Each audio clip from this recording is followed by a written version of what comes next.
Hi, this is Paige Hamilton of Helmet, and I'm blowing it up on Capital Chaos.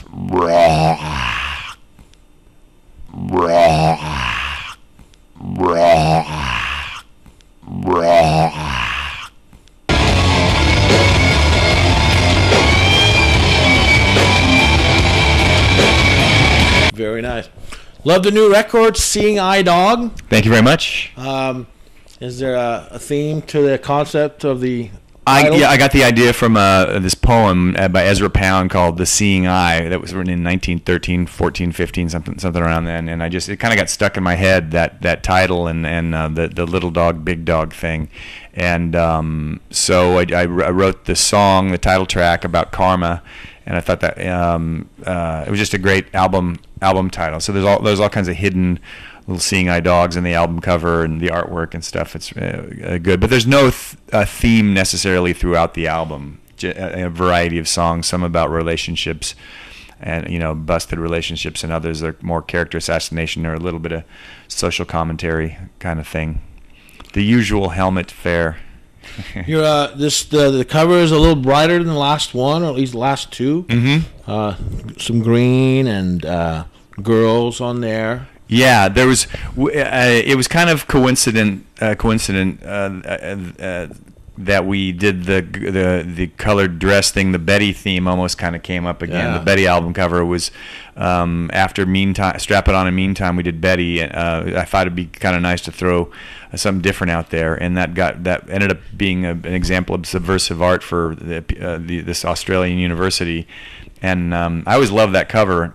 And I got the idea to shoot my friend's wife for the cover, and she showed up with that green dress and those patterns on it, and I just thought it looked really cool. And so we kind of have her so it looks like she's falling out of the painting, and then he kind of painted the photo. And really great artist named Rob Pryor.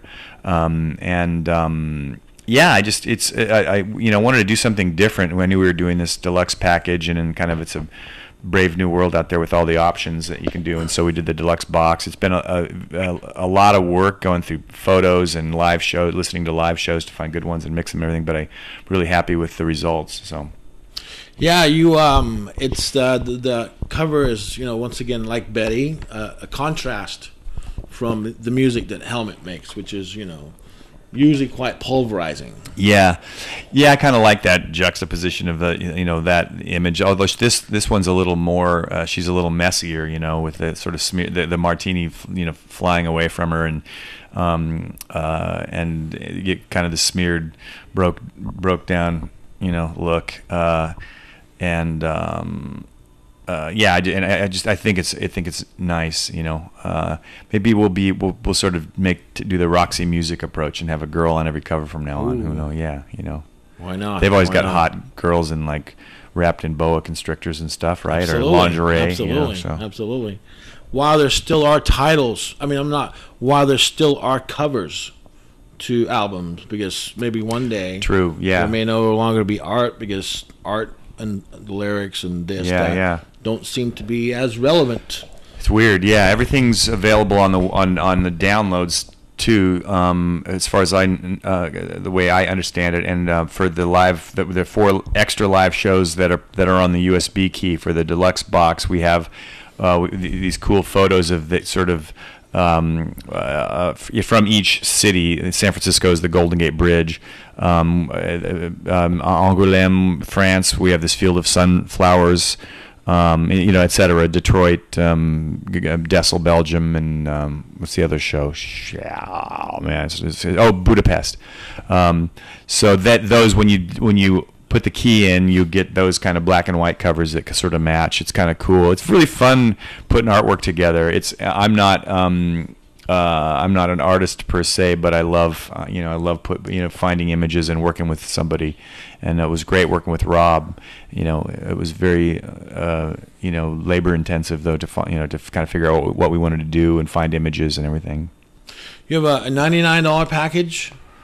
I think so, yeah. And that encompasses what the backstage pass, the USB, a bunch of live stuff. Yeah, we're doing a poster that Rob we got these live shots from some HD footage that we had, and made had these stills, and then he painted them. He has these weird graphic things that he's kind of messed with his computer, and that it's just the Helmet fans throughout the years have been so hardcore loyal, and just I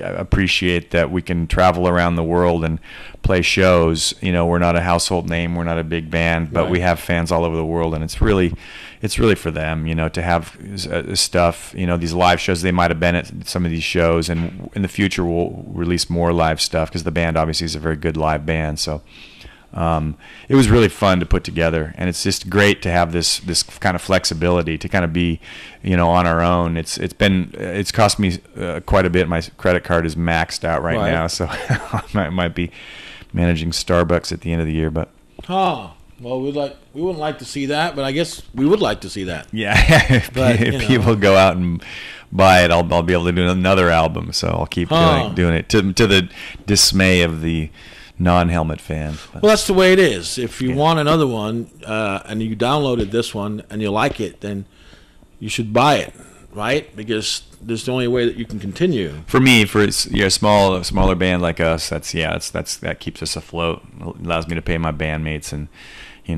pay for a trailer and to get us out here. So today's day one of the tour, so we're excited. It's gonna be really fun. And you're on tour with Bison BC. How did you? Is that somebody that you picked, or? Yeah, they were brought to me by our booking agent Tom Hoppe at APA, and he sent a bunch of stuff, and I thought it was cool. They're different enough from Helmet, but still rock, and I thought it'd be a fun band to have out with this. So we'll see. Hopefully they're good dudes.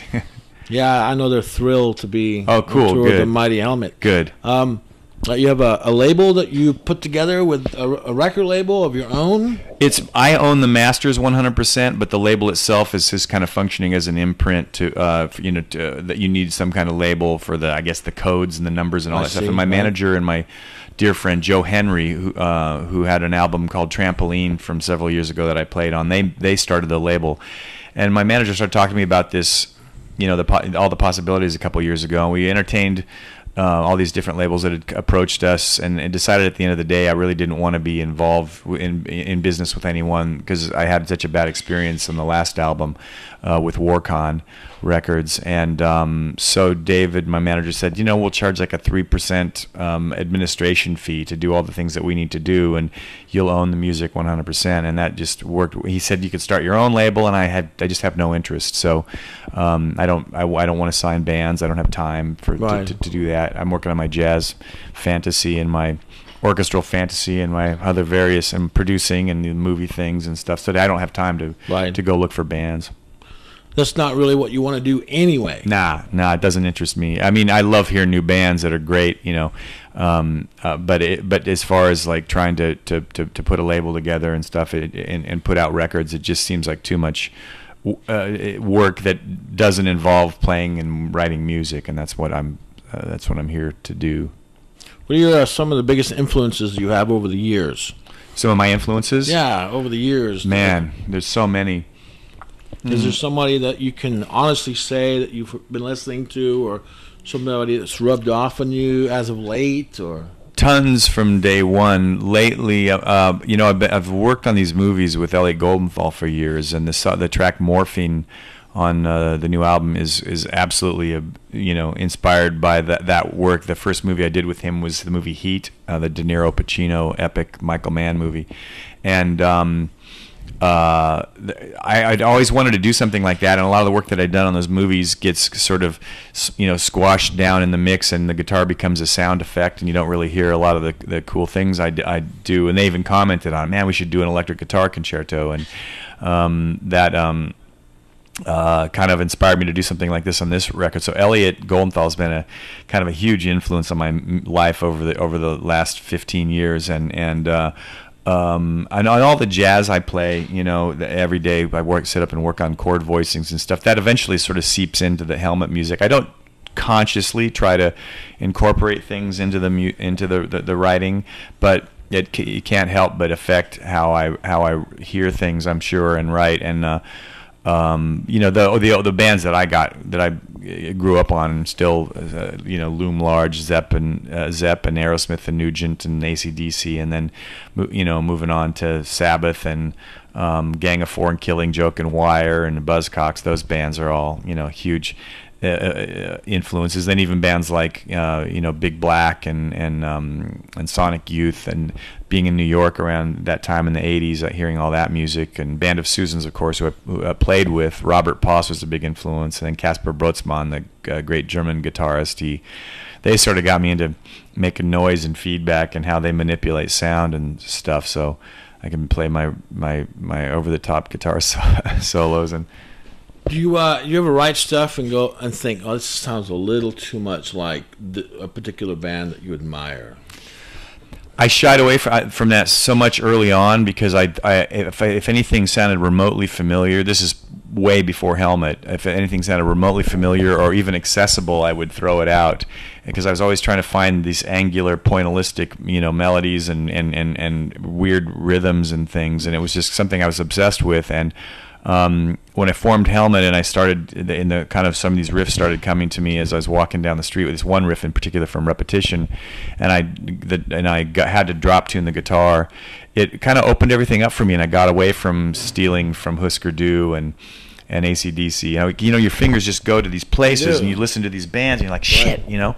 And once I got this riff in my head, and the notes went off the guitar, so I had to tune the guitar down a whole step, the low string, and all of a sudden it became about the rhythm and the riff, the motif, you know, as it were, and that sort of opened everything up. So I started listening to what I started writing what I was hearing, rather than writing from bad habits. You know, I see so many guitar players, and they're fumbling around on the guitar trying to write. I'm like, let the music come to you. Listen to a lot of stuff, but trust your ears and stuff. And that's, I think, why Helmet sounds. It's always sounded like Helmet. And my voice is my voice. I don't try to sing White Soul. I don't try to sing Bon Jovi. I don't, right. I can't anyway. So thank God I don't do that and torture folks with that. And that would be hideous. That would be torture.